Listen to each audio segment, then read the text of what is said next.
Porn increases social anxiety. I'm Dr. Trish Leigh. Let me tell you how, what happens in your brain, and most importantly, what you can do to decrease, reduce, and eliminate social anxiety. Okay, let's dig in. Number one, what causes social anxiety? Well, we know from the science that social anxiety is, in fact, a brain based challenge. So, what happens in the brain when it struggles with anxiety is that it's using more fast, high energy called high beta.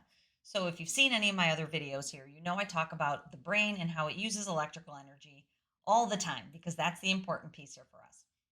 So, when your brain is anxious, it's down here on this side of the continuum using very fast, high energy. On the other end of the continuum is very slow energy. In the middle is medium energy for calm focus. So, when your brain is going very fast, it will make you feel anxious. And then, of course, in terms of social anxiety, when you go into social situations, you have a spike in that high fast energy. So it will make you feel even more anxious. Now, how is this related to porn use? We know when someone develops a porn habit early, usually in late childhood or adolescence, it delays development of the brain. Don't believe me? Look it up. But it delays especially development of the frontal lobe. And we also know that with continual porn consumption, it knocks the frontal lobe out structurally and functionally. So, what that means is your frontal lobe doesn't learn how to socialize in the way that it would if you hadn't consumed pornography. In fact, what happens is it's using a lot more of that slow energy. So then, when your brain's running extra slow with hypofrontality, it's called, then when you go into social situations, you get this spike in high fast energy to compensate for all the slow energy that porn has been creating. And so when you go into social situations, it spikes and you feel more anxious than you would if you didn't consume pornography. Now, what also happens is that when you escape into the screen, you're teaching your brain that isolation is safe, that connection and socialization is not safe.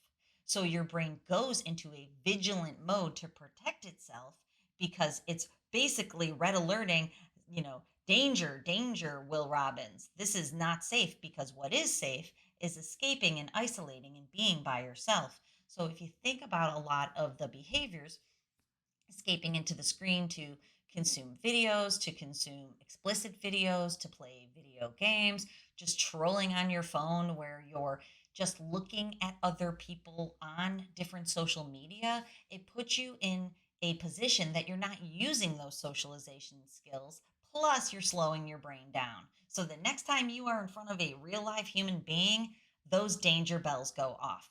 Okay, so what to do about it? This is your brain tip strategy for the day, and it's in perfect timing to move into the new year and holiday season for most people because there tend to be more gatherings.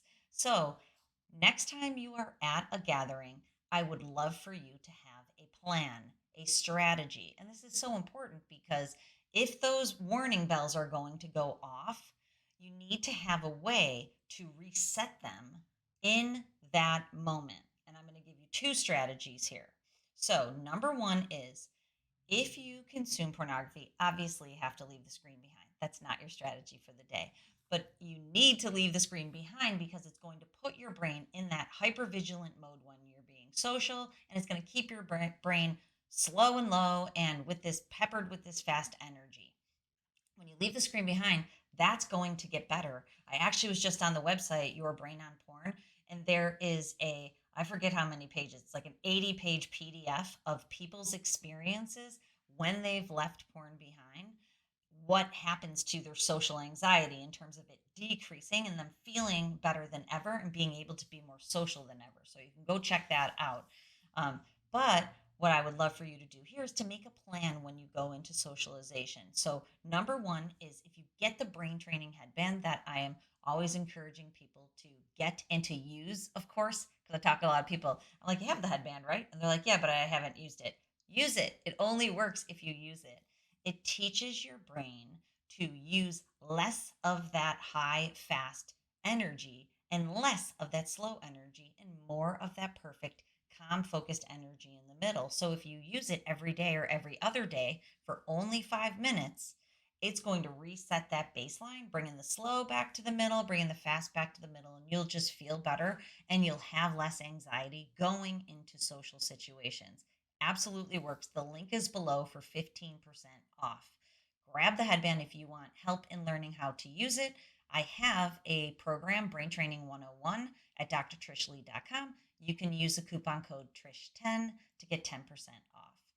Now, that's going to help you moving into social situations and just always, actually, it's going to make you feel better always. So, when you approach a social situation, have a plan, and your plan has to be baby steps. Therapeutically, it's called scaffolding. So, you can't march into a social situation where you're going to have this trigger and this spike in high, fast energy and then, just go at it. What a better plan is to dip your toe in baby steps towards success. So, one strategy for you can be to plan your own gathering and plan it with as many of your friends, the safe people in your world, and then invite one or two new people to practice those socialization skills with. Plan ahead what you are going to talk to those few people in this safe environment so that you know what you're going to say to them, so that you're actually growing up your brain by using the action steps and the skills that you need to through practice. Then, if you're going to go to a social event, you can use my strategy, but it will be slightly anxiety provoking out of the gates. What I do is I walk into a social situation and I immediately but slowly work the entire event and introduce myself to everyone. I say, hey, I'm Trish. How do you spend your time? And in doing so, I throw the ball over into that person's court. Many times I don't even ever have to talk about myself because people enjoy talking about themselves. Most people do. So I'll say, hey, I'm Trish. Nice to meet you. What do you do to spend your time? They'll tell me all about it. Sometimes they'll ask how I spend my time. I have that response prepared. And then I will excuse myself and go say hi to another person. And that person can see I'm saying hi to all the people in the room. So it's natural for me to only go over there for a little bit and to move on to say hi to the next person. Then, when I'm done with that, I'm able to go find my friends, my safe zone, and stay there for the rest of the event, exactly where I want to be. And I encourage you to do that. It's a strategy that gets the anxiety over with at the very beginning of a social gathering, and then you can choose who you want to spend more time with and get into your safe zone. And it totally works. So use that strategy going into social situations and absolutely get the brain training headband if it's in the cards for you. It's an investment. It's not, you're not getting it through me, it's through the company. But I'm a Muse ambassador because I endorse it for so many people. I literally think it's the tool that everybody in the world should have, and I use mine all the time. You can see some of my brain training graphs using the Muse on my Instagram account at Dr. Trish Leigh. I use mine all the time, and what it does is in 5 minutes, it will reset my brain from a more anxious and busy mode into the calm focused mode. And you can see a few of my graphs there. When it's active, it's more anxious. When it's calm, it's calmer and more focused. And it can do the same for you. You can start 5 minutes a day, bring your brain down. It's going to reset it for you. It's going to create beautiful things. Okay, go use those strategies. I hope they help you out. And until next time, control your brain or it'll control you.